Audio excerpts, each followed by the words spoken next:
Well, I hope you're having a good new year. The first day here, lots of evening time here. It's actually uh, 11, almost 11:30 back here in the east.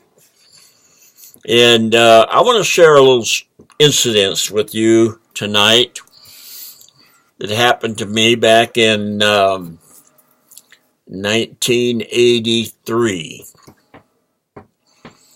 I had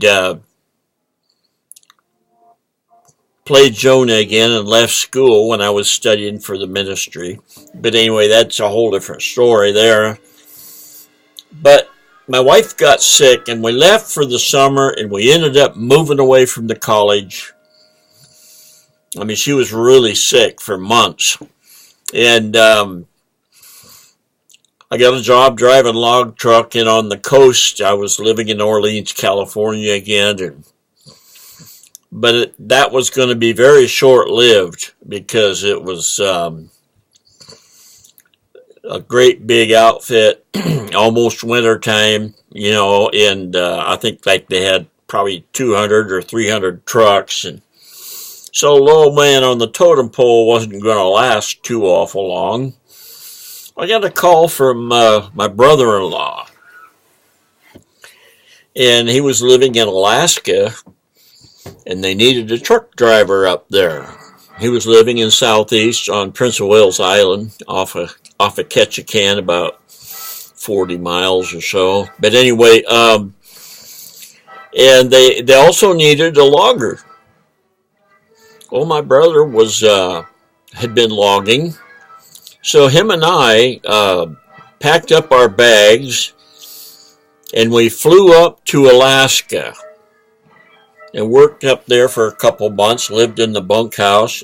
That's a pretty neat experience. Boy, do they feed you in those logging camps. Oh, boy. And anyway, so I'm driving a log truck. It's mostly off highway. I ate some popcorn a while ago and had a kernel trying to come out of there. But anyway, we worked up there. Oh, this was early in October. We worked till about the middle of December. And it got too icy. We couldn't, trying to go up the hill with the truck and slid all the way back down to the bottom. So they finally shut it down for the winter and sent us all home. And we were going to come back up the 1st of March, and we were bringing our families, and they were reserving a trailer for him and a little house for me that my brother-in-law had lived in. Anyway, we all came back down, and by rights, I have unemployment because my job shut down for the winter. I don't even have to go look for a job because my job's starting back up again. But you know the system. I took a job so I could make more money while I was home. Hauling smashed cars from the Fortuna area, roughly, down to Oakland. Well, that job was okay, but I drove a 53 Kenworth cab over, and this was in the 83. So that was an old truck. Get down there early, and I'm trying to sleep in that thing, and I got bungee, the doors won't lock, and it's a bad area of Oakland too, and I had bungee straps going to my toolbox from each door so they'd have to wake me up, and if anybody tried to get in. Anyway, it was quite a deal. But anyway, I ended up leaving that job to go back up to Alaska. Well, I got up to Alaska, and they were having trouble, and they weren't getting started like they should when they were supposed to. And anyway, I couldn't get my unemployment because I quit my job. So I had absolutely no income. We're back up there And that trip up there was another story I'll share with you sometime. But we got up there and they started to work a little bit, and the mill wasn't paying the boss. The mill was having trouble. And the only money they had coming in was what they were getting on shipping their chips out on the barge. And anyway, we worked, but then the barge skipper got drunk and hit a rock or something anyway, and he ruined the barge, so there was no more money coming in. So then we were out of work. But long story short, there on that unemployment, I had to have a telephone interview with the unemployment department. The where they send you your unemployment.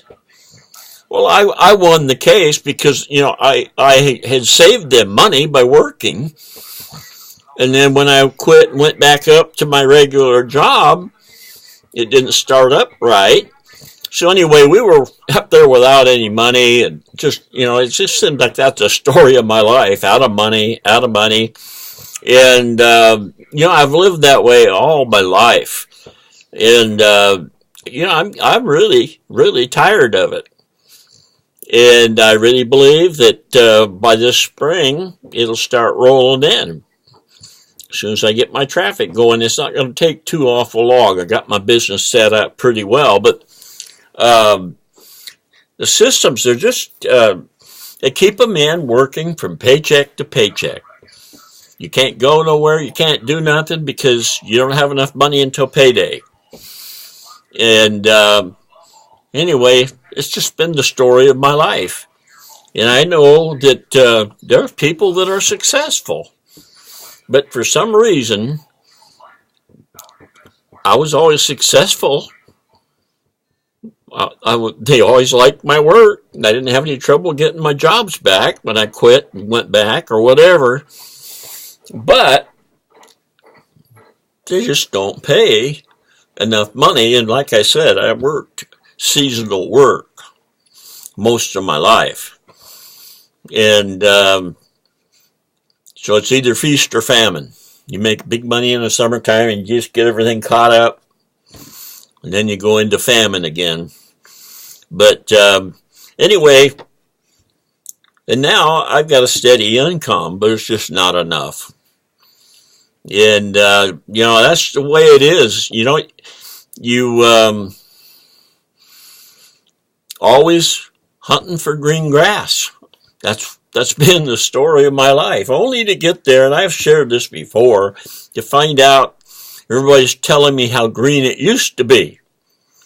And to me, it was the greenest grass, the job that I got from after leaving Alaska when I didn't get paid.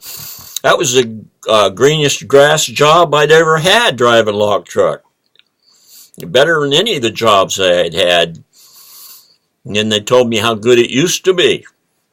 Of course, then the spotted owl shut down all the logging, and I ended up getting timber retraining benefits and went back to school, but finally graduated at 46 years old. Spent the last 17, 18 years in the ministry, either part-time or full-time. And when I first started, I drove log truck part-time and ministered part-time. But now that I'm in my 70s, life is changing. And if you'd like to have a change in your life and not live from paycheck to paycheck, check out the possibilities by clicking the buttons below and the links below, and seriously check it out. I've never been sorry I did. Never in my whole year here have I been sorry that I did what I did. So, and I think you would find the same experience. So click the link and we'll catch you tomorrow. Bye.